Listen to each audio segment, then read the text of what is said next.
Welcome back to Nightly Nonsense. Last night we talked about corporate passion, right?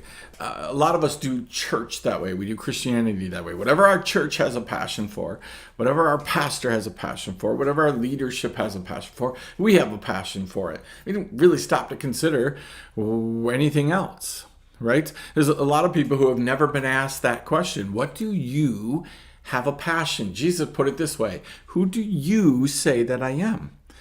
We just are going to quote our church. This is who our church says that you are. This is what our church has a passion for. Right? What do you have a passion for? We love children's ministry at our church. Okay, what do you have a passion for? Right? What do you have a passion for? We help feed people. We help clothe people. We help whatever it is. That's what your church has a passion for. Right? Each of us has an individual calling. What do you have a passion for? So we have churches with 5 people, 5,000 people, 50,000 people, right? We have big churches. We've got small churches. The truth is that God has placed within everybody in that church a purpose, a plan, a passion. What are you doing with it?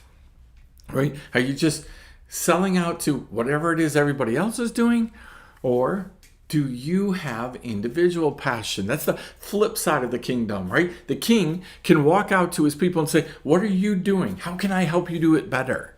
Right? So you still have farmers. Only this time it's not the king says, hey, we're going to have a farmer right here. Right now it's the king walks around and goes, hey, we have a farmer here. Right? We have a blacksmith here. We have a farrier here. We have a thatcher here. We have whatever it is. We have these resources. And then the king looks and says, how can I enhance these resources? You see, one of the first way, the corporate way, is how can I come up alongside what everybody else is doing, right? How can I help this? The second way is the king coming and saying, how can I, as a king, with the resources of the kingdom, how can I help you fulfill your mission and your purpose? There's a lot of people sitting in churches today with passion and purpose, but nowhere to do it because they've gone to their church and their church has said, yeah, no, sorry, can't. It's just not what we're going to do. We're not going to help you with that. Right? Again, we have an individual relationship with Jesus Christ. You're not getting to heaven because of your church.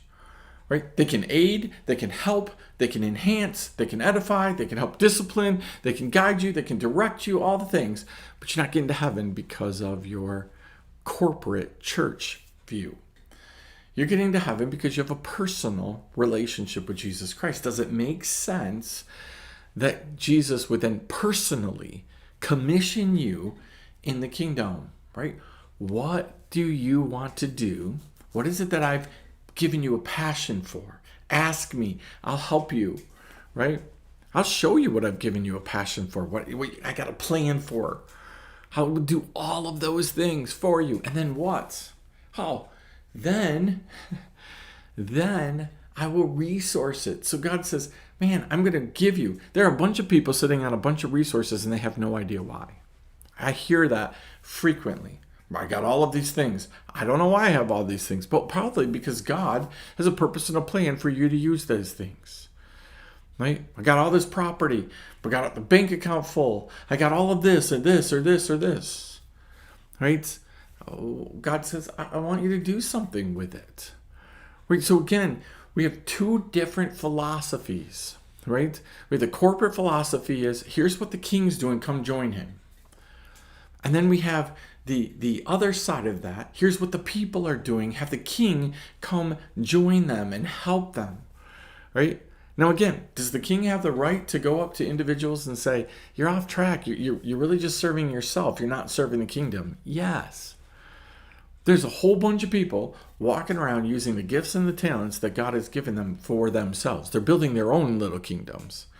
And God says, yeah, no, if you want to be a part of this kingdom, you have to build for this kingdom. We got people who want to come in the gate and they say, oh, I did all of this outside. I'm going to do it here. Right?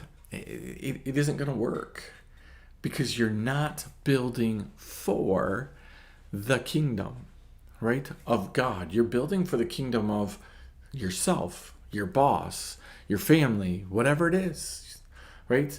So then when the king comes and says, hey, I want access to my resources. I've spent time and energy and resources enhancing what you're doing. Now I want access to those. And we say, oh, no. That's not going to work, right? So you got to think through and say, like, okay, is it your job to do what people say, or is it your job to do what God says? Those two things can be exactly the same, and those two things can be far apart. But you got to know what the philosophy is. Are you doing what you have, what God has given you a passion for? Or are you doing what other people have a passion for? And quite frankly, the kingdom is struggling, right, and suffering because you're not playing your role, right? We see that. Listen, I see that all the time. Whenever we have like dinners, potluck dinners, right? Whenever we have corporate get-togethers, nobody wants to clean up. The kingdom suffers. Nobody wants to clean up. It's usually done when people are upset and frustrated and angry because nobody's helping, right? So a great event has people leaving angry because they feel like they've been misused, right? That's not what God wants. What God wants is people have a passion for setting up. People have a passion for serving during the event, but people also have a passion for cleaning up after other people. Do you have a passion? Where is it? And if what God has asked you to do is clean up other people, that's a really hard thing to do, right? It's a really hard place to be. We all want to be on the front side. We all want to be in the middle, but very few people want to be on the back side. What has God called you to do? So I want you to chew on this, right? Are you just doing what other people want you to do? Or are you doing what God has called you to do? Hey, see you next time. Nightly Nonsense.